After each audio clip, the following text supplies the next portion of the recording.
نحمدہ و نصلی و نسلم علی رسولہ الکریم اما بعد۔ سیرت مصطفیٰ کا سلسلہ ہمارا ایک چل رہا ہے کہ جس کے اندر ہم ہر نشست کے اندر یعنی ہر ویڈیو کے اندر صرف 5 موضوعات کو ڈسکس کرتے ہیں، اور اس کا جو دورانیہ ہوتا ہے 10 سے 15 منٹ کا ہوتا ہے کہ جس میں صرف 5 موضوعات ڈسکس کیے جاتے ہیں سیرت کے حوالے سے، اور یہ ٹوٹل موضوعات 100 موضوعات پر مشتمل یہ سیرت ہے۔ اگر آپ نے اس سے پہلے کوئی سیرت کورس جوائن نہیں کیا ہے تو آپ سے گزارش ہے کہ آپ اس سیرت کورس کو شروع سے لے کر چلیں گے تو انشاءاللہ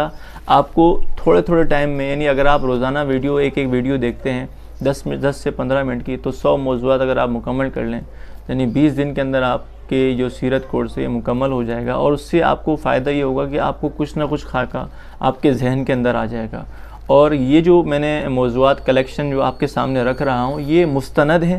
اور یہ تحقیق شدہ ہیں، اس میں بغیر کسی کمزور بات کے مستند حوالہ جات یعنی احادیث صحیح بخاری، صحیح مسلم جو سیاہ ستہ ہیں ان سے لی گئی ہیں، اور قرآن مجید کی جو آیات ہیں ان کو جوڑ کر یہ سیرت کا جو کورس ہے یہ ڈیزائن کیا گیا ہے، اور مختصر بہت زیادہ ہیں، تو لہٰذا آپ اس سے یعنی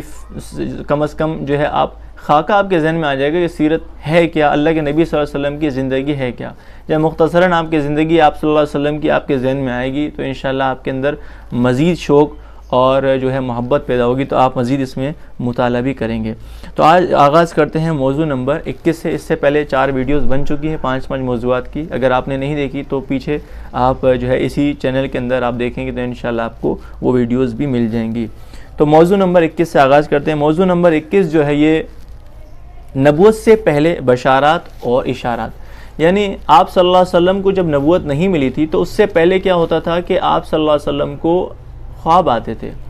اور اس خواب کے اندر کوئی چیز دکھائی جاتی تھی، اور اس خواب کے اندر جو چیز بھی دکھتی تھی آپ علیہ الصلوۃ والسلام کو وہ اگلے دن اسی طریقے سے روز روشن کی طرح ویسا ہی ہوتا تھا جیسے خواب کے اندر دکھایا جاتا تھا۔ تو اب دیکھیں ذرا اس میں، تو اللہ کے رسول صلی اللہ علیہ وسلم کو نبوت اور رسالت کے منصب پر فائز ہونے سے قبل اللہ کی طرف سے ایک طرح کی بشارتیں اور اشارات دیے گئے، جن سے آپ صلی اللہ علیہ وسلم کا جو تفکر ہے، تدبر، وہ مزید بڑھ گیا۔ آپ جب بچپن کی عمر میں تھے تو سیرت کی کئی ایک کتب میں آپ کا اپنا چچا کے جو طالب ہیں ابو طالب ہیں ان کی معیت میں شام کا جو سفر تجارت کا واقعہ وہ بھی معروف ہے اور لکھا ہوا ہے، اور اس میں وہاں بحیرہ راہب نے سے جب ان کی ملاقات ہوتی ہے ابو طالب کی، تو انہوں نے بھی یہی کہا تھا کہ یہ جو بچہ ہے اس کے اندر میں وہ ساری علامات دیکھ رہا ہوں جو ایک نبی کے اندر ہوتی ہیں، اور ہماری کتاب کے اندر اس نبی کا تذکرہ کیا گیا ہے، اور وہ ساری علامات اس بچے کے اندر پائی جا رہی ہیں، لہٰذا آپ ایک کام کریں، اس کو محفوظ کریں، ورنہ یہ لوگ اس کے دشمن ہو جائیں گے اور ان کو نقصان پہنچائیں گے، اور اس کو آپ ایک کام کریں، یہاں سے واپس اس کو روانہ کر دیں اور ان کی حفاظت کریں۔ تو ابو طالب نے آپ علیہ الصلوۃ والسلام کو واپس مکہ روانہ کر دیا تھا۔ اور ایک حدیث میں آتا ہے کہ صحیح مسلم کی حدیث ہے کہ عن جابر بن سمرۃ قال قال رسول اللہ صلی اللہ علیہ وسلم انی لاعرف حجرا بمکہ کان یسلم علی قبل ان ابعث انی لاعرفه الان۔ اللہ کے نبی صلی اللہ علیہ وسلم فرماتے ہیں کہ مکہ کے اندر ایک پتھر ہے کہ جس کو میں آج بھی جانتا ہوں، وہ مجھے اس وقت سلام کیا کرتا تھا جب مجھے نبوت نہیں ملی تھی، اور نبوت ملنے سے قبل بھی مجھے وہ سلام کیا کرتا تھا، اور اس پتھر کو میں آج بھی اچھے طریقے سے جانتا ہوں۔ سبحان اللہ۔ اور سچے خوابوں کا جو میں نے آپ کے سامنے تذکرہ کیا اس کے متعلق بھی صحیح بخاری کی حدیث موجود ہے، حدیث نمبر 3، اس کا میں ٹکڑا آپ کے سامنے پڑھ لیتا ہوں۔ عن عائشہ ام المؤمنین انہا قالت اول ما بدی به رسول اللہ صلی اللہ علیہ وسلم من الوحی الرؤیا الصالحہ فی النوم فکان لا یرا رؤیا، کہ آپ علیہ السلام کوئی خواب دیکھتے تھے الا جاءت مثل فلق الصبح، وہ اگلے دن روز روشن کی طرح ویسا ہی صادر ہو جاتا تھا۔ تو یہ تھا اس موضوع نمبر 21 کے اندر کہ نبوت سے پہلے آپ علیہ السلام کو خواب دکھائے جاتے تھے اور نظر آتے تھے خواب، اور اس خواب کی جو حقیقت ہے اگلے دن ویسے ہی صادر ہو جاتی تھی۔ اب آتے ہیں موضوع نمبر 22 کی طرف کہ جس میں اللہ کے نبی صلی اللہ علیہ وسلم کے قبل از نبوت اعمال کیے تھے، آپ علیہ السلام نبوت ملنے سے پہلے کیا کام کرتے تھے اور کیا افعال کیا کرتے تھے۔ دیکھیں ذرا اس میں اسی کے اندر یہ جو حدیث میں نے حدیث نمبر 3 جو ذکر کی صحیح بخاری کی، اسی میں ہے کہ ثم حبب الیہ الخلا، کہ آپ علیہ الصلوۃ والسلام پھر جو ہے تنہائی پسند ہو گئے تھے اور خلوت نشیں کو جو ہے پسند کیا کرتے تھے. آپ صلی اللہ علیہ وسلم کو خلوت یہ پسند آتی تھی. اور غار حرا کے اندر بھی آپ نے دیکھا، آپ نے سیرت میں پڑھا ہے کہ غار حرا کے اندر آپ علیہ الصلوۃ والسلام نے قیام فرمایا اور غار حرا کا ہی انتخاب فرمایا اور وہاں آپ علیہ الصلوۃ والسلام چلے جاتے تھے. اور حدیث میں بھی آتا ہے، اسی حدیث کے اندر صحیح بخاری کی جو تیسری حدیث جو میں نے آپ کے سامنے ذکر کی، اس کے ٹکڑا ایک یہ ہے کہ وَكَانَ يَخْلُو بِغَارِ حِرَاءَ فَيَتَحَنَّثُ فِيهِ وَهُوَ التَّعَبُّدُ. تو آپ علیہ الصلوۃ والسلام ہمیں خلوت جو ہے اختیار کرتے تھے اور غور و فکر کرتے تھے، تدبر کرتے تھے، اور یہی دراصل اس وقت کی عبادت تھی. الليالي ذوات العدد قبل أن ينزع إلى أهله ويتزود لذلك ثم يرجع إلى خديجة فيتزود لمثلها حتى جاءه الحق وهو في غار حرا. یعنی جب بھی آپ علیہ الصلوۃ والسلام کے پاس کوئی توشہ وغیرہ ختم ہو جاتا، آپ علیہ الصلوۃ والسلام حضرت خدیجہ کے پاس تشریف لاتے اور ان سے ملاقات کر کے اور توشہ وغیرہ جمع کر کے پھر دوبارہ غار حرا میں تشریف لے جاتے اور خلوت نشیں اختیار کرتے. اور اس حال میں کہ آپ علیہ الصلوۃ والسلام غار حرا میں ہی تھے کہ حق آ گیا، یعنی پہلی وحی قرآن مجید کی بھی غار حرا کے اندر آئی. اب آپ علیہ الصلوۃ والسلام جو ہے نبوت سے قبل جو ہے غور و فکر کرتے تھے، تو غار حرا میں جو ہے لوگوں سے دور رہنے کا سبب یہی تھا کہ آپ کو جو ہے کائنات اور خالق کی کائنات کے بارے میں تدبر و غور و فکر کا موقع مل سکے اچھے سے، اور آپ جو ہے شرک اور دیگر معاشرتی برائیوں سے جو ہے ان کو تمام شدید جو ہے ناپسند کیا کرتے تھے. تو اس وجہ سے بھی آپ علیہ الصلوۃ والسلام جو ہے دور ایک تنہائی پسند جو ہے جگہ ہوتی تھی غار حرا، وہاں پر آپ علیہ الصلوۃ والسلام قیام فرماتے تھے. تو یہ جو اعمال تھے وہ میں نے آپ کے سامنے تذکرہ کیا کہ نبوت سے پہلے آپ علیہ الصلوۃ والسلام کیا کرتے تھے؟ خلوت نشینی اختیار کرتے تھے. اور اس کے اندر کیا کرنا ہوتا تھا؟ آپ علیہ الصلوۃ والسلام غور و فکر کرتے تھے اور تدبر کیا کرتے تھے، اور یہی اس وقت کی عبادت ہوتی تھی. اب آتے ہیں موضوع نمبر 23 کی طرف. وحی الہی آن پہنچتی ہے. صحیح بخاری کی اسی روایت میں ہے کہ وَهُوَ فِي غَارِ حِرَاءَ فَجَاءَهُ الْمَلَكُ فَقَالَ اقْرَأْ قَالَ مَا أَنَا بِقَارِ. آپ علیہ الصلوۃ والسلام غار حرا کے اندر ہی موجود تھے کہ آپ علیہ الصلوۃ والسلام کے پاس ایک فرشتہ آتا ہے اور آپ علیہ الصلوۃ والسلام سے کہتا ہے کہ پڑھیے. تو اللہ کے نبی صلی اللہ علیہ وسلم فرماتے ہیں ما انا بقاری، میں تو پڑھ نہیں سکتا. اور آپ علیہ الصلوۃ والسلام جو ہے اسی طرح فرما رہے تھے، تو پھر اس نے حضرت جبرائیل علیہ السلام نے جو ہے فاخذنی، اللہ کے نبی صلی اللہ علیہ وسلم فرماتے ہیں کہ جبرائیل علیہ السلام نے مجھے پکڑا، فغتنی، اور مجھے دبوچا، حتی بلغ منی الجہد، یہاں تک کہ انتہا کر دی. یعنی اب مجھے خوف تھا کہ کہیں میں ہلاک نہ ہو جاؤں، کہیں میں جو ہے جان جو ہے نہ کھو بیٹھوں، یہاں تک مجھے ڈر ہوا. ثم ارسلنی، تو مجھے انہوں نے پھر چھوڑا. فقال اقرا، پھر دوبارہ فرمایا پڑھیے. قلت ما انا بقاری، میں پڑھ نہیں سکتا. فاخذنی فغتنی الثانیہ، پھر دوبارہ جبریل علیہ الصلوۃ والسلام نے مجھے پکڑا اور مجھے زور سے بھینچا، اور پھر کہا حتی بلغنی منی الجہد، اللہ کے نبی صلی اللہ علیہ وسلم فرماتے پھر مجھے اتنا اندیشہ تھا کہ کہیں میں ہلاک نہ ہو جاؤں. اور جو ہے پھر دوبارہ ثم ارسلنی، پھر جبریل علیہ الصلوۃ والسلام نے پھر چھوڑا. ثم،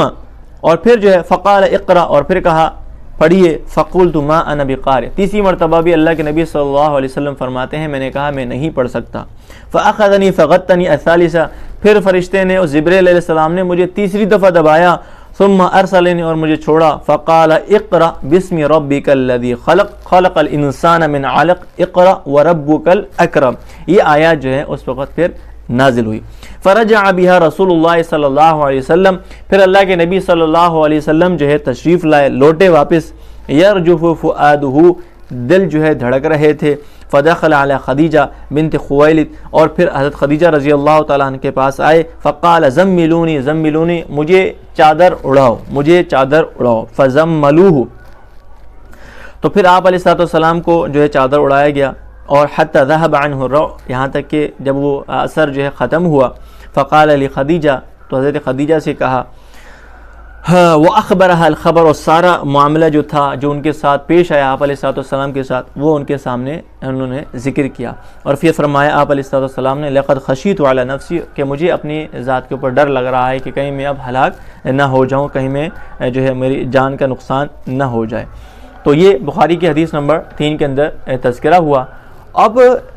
اس میں ایک بات جو ہے نوٹ کرنے کی ہے، وہ یہ ہے کہ ہمارا جو دین ہے وہ تعلیم و تعلم ہے، سیکھنا سکھانا، اسی سے ہمیں پتہ چلتا ہے۔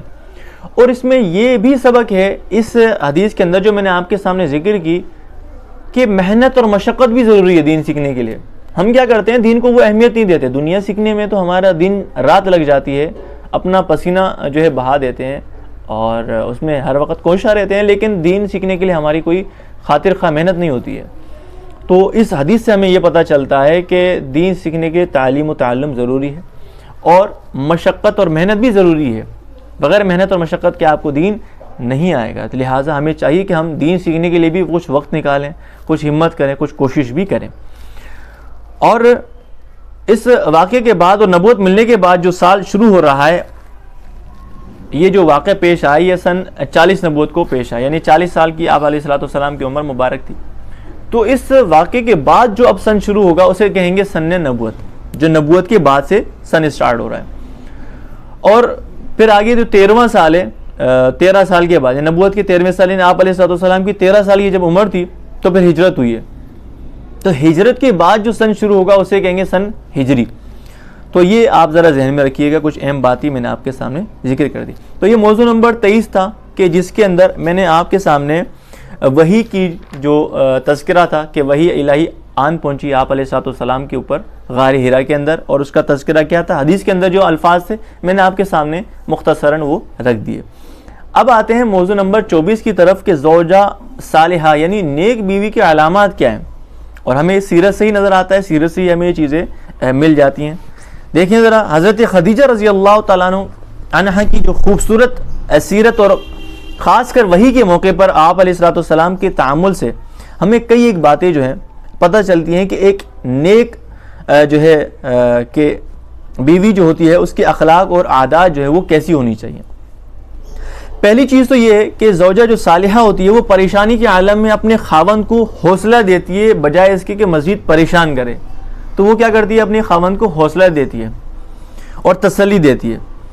نہ کہ اسے کوستی اور پریشان کرتی ہے۔ اور دوسری چیز کیا ہے کہ وہ اسے اس کے اچھے کام یاد کروا کر اس کی ہمت بڑھاتی ہے۔ اس کے ماضی میں کوئی اس نے اچھے کام کیے ہیں تو اس کے اچھے کام یاد دلوا کر اسے جو ہے اور مزید جو ہے موٹیویٹ کرتی ہے، اسے حوصلہ دیتی ہے۔ اور تیسری چیز کیا ہے کہ وہ اپنا مال و جان اس پر فدا کرنے کے لیے ہر وقت تیار رہتی ہے، جیسا کہ حضرت خدیجہ رضی اللہ تعالیٰ عنہ کی سیرت سے ہمیں یہی چیزیں ملتی ہیں۔ جب آپ علیہ السلام غار حرا سے تشریف لائے اور فرمایا کہ مجھے ڈر ہے کہ کہیں میں ہلاک نہ ہو جاؤں، تو حضرت خدیجہ رضی اللہ تعالیٰ عنہ نے بہت ساری باتیں تذکرہ کی۔ میں آپ کے سامنے مسلم شریف کی حدیث رکھ دیتا ہوں۔ قالت لہ خدیجہ، خدیجہ رضی اللہ تعالیٰ عنہ جب آپ علیہ السلام جب یہ کہا لقد خشیت علی نفسی، تو آپ علیہ السلام کو حضرت خدیجہ نے کیا کہا، کلا ابشر فواللہ لا یخزیک اللہ ابدا، اللہ آپ کبھی رسوا نہیں کریں گے، واللہ انک لتصل الرحم، یا رسول اللہ آپ تو صلہ رحمی کرتے ہیں، وتصدق الحدیث آپ تو سچی بات کہتے ہیں۔ تو دیکھیں یہ اچھے کام کی یاد دہانی کروائی جا رہی ہے اور اس سے ان کی ہمت بڑھائی جا رہی ہے۔ وتحمل الکلب آپ تو کمزوروں کا بوجھ اٹھاتے ہیں، وتکسب المعدوم اور آپ جو ہے اسے کما کر دیتے ہیں جس کے پاس کچھ نہیں ہوتا، وتقرئ الضیف اور آپ مہمان نوازی کرتے ہیں، وتعین علی نوائب الحق اور حق کے لیے پیش آنے والے تکالیف میں اعانت کرتے ہیں، مدد کرتے ہیں۔ تو دیکھیں اس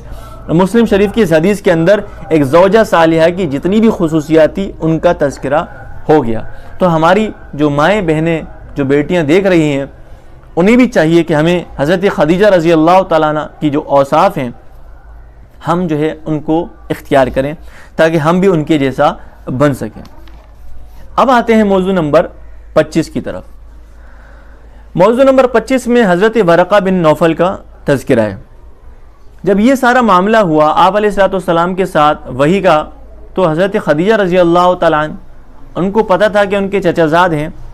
حضرت ورقہ جو ایک عالم بھی ہیں، تورات کے جاننے والے بھی ہیں، تو لہٰذا انہوں نے مناسب یہ سمجھا کہ یہ ان کو جا کر دکھا دیں اپنے جو ہے آپ علیہ السلام کو جو ہے اس معاملے کے حوالے سے ان سے ڈسکس کر لیں، ان سے بات ذکر کریں۔ تو اسی کا تذکرہ یہاں پر بخاری کی حدیث میں موجود ہے، حتی اتت به ورقۃ بن نوفل بن اسد ابن عبد العزى ابن عم خدیجہ، تو آپ حضرت خدیجہ رضی اللہ تعالیٰ عنہ آپ علیہ الصلوۃ والسلام کو ان کے پاس لائیں، فقالت له خدیجہ، اور حضرت خدیجہ نے کہا یا ابن عم اسمع من ابن اخیق،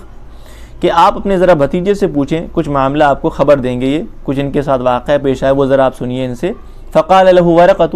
یا ابن اخی ماذا ترى، تو ورقہ بن نوفل نے ان سے پوچھا کہ اے بھتیجے آپ نے کیا دیکھا؟ فاخبره رسول اللہ صلی اللہ علیہ وسلم خبر ما رأى، تو رسول اللہ صلی اللہ علیہ وسلم نے جو معاملہ ان کے ساتھ پیش آیا تھا وہ سارا کے سارا ان کو ذکر کیا اور بتایا۔ فقال له ورقہ، تو پھر ورقہ نے ان سے کہا هذا الناموس الذي نزل اللہ علی موسیٰ، یہ تو وہ ناموس ہے جو حضرت موسیٰ علیہ السلام کے اوپر بھی اتری تھی، یعنی یہ تو وہ فرشتہ ہے جو حضرت موسیٰ علیہ السلام کے پاس بھی آتا تھا، جو آپ کے پاس آیا۔ یا لیتنی جزعا لیتنی اکون حیا اذ یخرجک قومک، اب حضرت ورقہ جو ہے سمجھ گئے کہ یہ تو وہ نبی ہیں جن کے بارے میں ہماری کتابوں میں تذکرہ ہے، اور فوراً انہوں نے یہ کہا کہ کاش میں اس وقت زندہ ہوتا، کاش میں اس وقت نوجوان ہوتا، مضبوط ہوتا، تو جب آپ کی قوم آپ کو نکال دے گی۔ فقال رسول اللہ صلی اللہ علیہ وسلم، جب اللہ کے نبی صلی اللہ علیہ وسلم نے یہ بات سنی کہ میری قوم مجھے نکال دے گی، حالانکہ میری قوم کے اندر تو میرا یہ مرتبہ ہے کہ وہ مجھے صادق اور امین کہتی ہے، وہ مجھے کیسے نکال سکتی ہے؟ تو اللہ کے نبی صلی اللہ علیہ وسلم نے فوراً یہ سوال پوچھا اوا مخرجیہم، کیا وہ مجھے نکالیں گے کیا؟ قال نعم، تو حضرت ورقہ نے کہا بالکل آپ کو نکالیں گے وہ، اور پھر یہ فرمایا کہ لم یأتی رجل قط بمثل ما جئت به الا عودیہ، جب بھی کوئی پیغمبر جو آپ پیغام لے کر آئے ہیں توحید کا، یہ کوئی بھی پیغمبر لے کر آیا ہے تو اسی قوم نے اس کے ساتھ عداوت اور دشمنی اختیار کی ہے۔ وہیں یدرکنی یومک انصرک، اگر میں وہ دن پا لیتا تو آپ کی ضرور مدد کرتا، نصر مؤزرہ، زبردست قسم کی مدد۔ ثم لم ينشب ورقۃ ان توفی وفتر الوحی، اور پھر فرماتے ہیں کہ کچھ ہی عرصے کے بعد حضرت ورقہ کا انتقال ہو گیا اور وحی کا سلسلہ بھی کچھ عرصے کے لیے منقطع ہو گیا۔ یہ تھی صحیح بخاری کی حدیث نمبر 3 کہ جس کے اندر وضاحت کے ساتھ حدیث کے اندر ہی سارا تذکرہ تھا، حضرت ورقہ بن نوفل کا تذکرہ مختصراً آپ کے سامنے پیش کر دیا۔ یہ ہمارے آج کے 5 موضوعات تھے کہ جس کے حوالے سے میں نے کچھ مختصراً آپ کے سامنے ذکر کر دیا، اور اللہ سے دعا کرتے ہیں کہ اللہ تعالیٰ اس عمل خیر کو، یہ جو خیر کا کام ہے، اس کو قبول فرمائے اپنے فضل سے، اور ہمیں جو ہے مزید خیر کے کام کرنے کی توفیق عطا فرمائے، اور اس میں جو کمی بیشی ہوئی ہے اللہ پاک اپنے فضل سے محض اس کو معاف فرمائے۔ اور حدیث میں آتا ہے، مسلم شریف کی حدیث ہے کہ اللہ کے نبی صلی اللہ علیہ وسلم فرماتے ہیں من دل علی خیر فلہ مثل اجر فاعلہ، یعنی کسی نے اگر خیر کے اوپر دلالت کی، کسی نے خیر کی طرف رہنمائی کی، تو اس کو بھی اس کام کرنے والے، خیر کے کام کرنے والے کا ہی اجر ملے، اس کو بھی اجر ملے گا۔ یعنی آپ نے کسی کو خیر کی دعوت دی، اب خیر کا کام وہ کر رہا ہے تو اس کے کرنے کی وجہ سے آپ کو بھی اجر سے محروم نہیں کیا جائے گا، بلکہ آپ کو بھی پورا پورا اجر دیا جائے گا۔ تو اللہ سے دعا ہے اللہ پاک ہمیں بھی جو ہے اس اجر سے محروم نہ کریں جو اس پر اجر جو ہے ملے گا، اور آپ حضرات بھی اس پر جو عمل کریں گے اللہ تعالیٰ اس سے بھی ہمیں محروم نہ کریں اور ہمارا اس میں بھی حصہ رکھیں۔ اللہ سے دعا ہے اللہ پاک عمل کی توفیق نصیب فرمائے۔ وآخر دعوانا ان الحمد للہ رب العالمین۔